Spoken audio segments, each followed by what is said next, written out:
যখনই ভাবলাম বাবা সাদিয়ার মাকে নিয়ে পালিয়ে গেছেন, তখনই মনে মনে বললাম হালায় কামটা করলো কি। রাত তখন 9টা। তখনই বাবা দেখি বাসায় আসছেন, আর সাথে ঘুমটা পড়া একজন মহিলা। বাবা এসেই বললেন, জয়, তোমার আম্মুকে সালাম করো। এই যে সকালে বলছিলাম না তোমার জন্য জান্নাত আনতে যাচ্ছি, এই নাও তোমার আম্মু। ওনার পায়ের নিচেই তোমার বেহেস। তোমার মা নাই এতদিন ধরে, তাই তুমি বেহেস থেকে বঞ্চিত ছিলে। আমি রাগে সাদিয়াকে কল দিয়ে বললাম, এই একটু আমাদের বাসায় আসো তো, তোমার মা আমাদের বাসায়।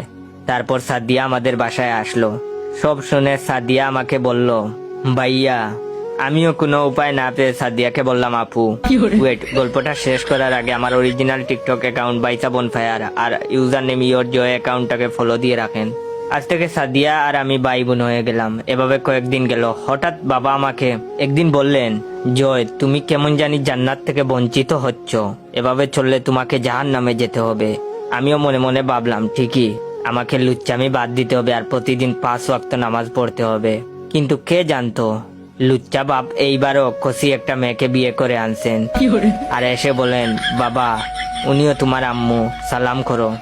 মায়ের পায়ের নিচে সন্তানের বেহেস। তুমি সাদিয়ার মাকে সালাম করো না কেন জানি আমি বুঝি না, তাই তোমার জন্য নতুন আম্মু নিয়ে এসেছি। হঠাৎ মেয়েটার মাথার ঘুমটা পড়ে গেল। তখনই দেখি সে তো আমার এক্স। এবারও মনে মনে বললাম, হালায় কামটা করলো কি।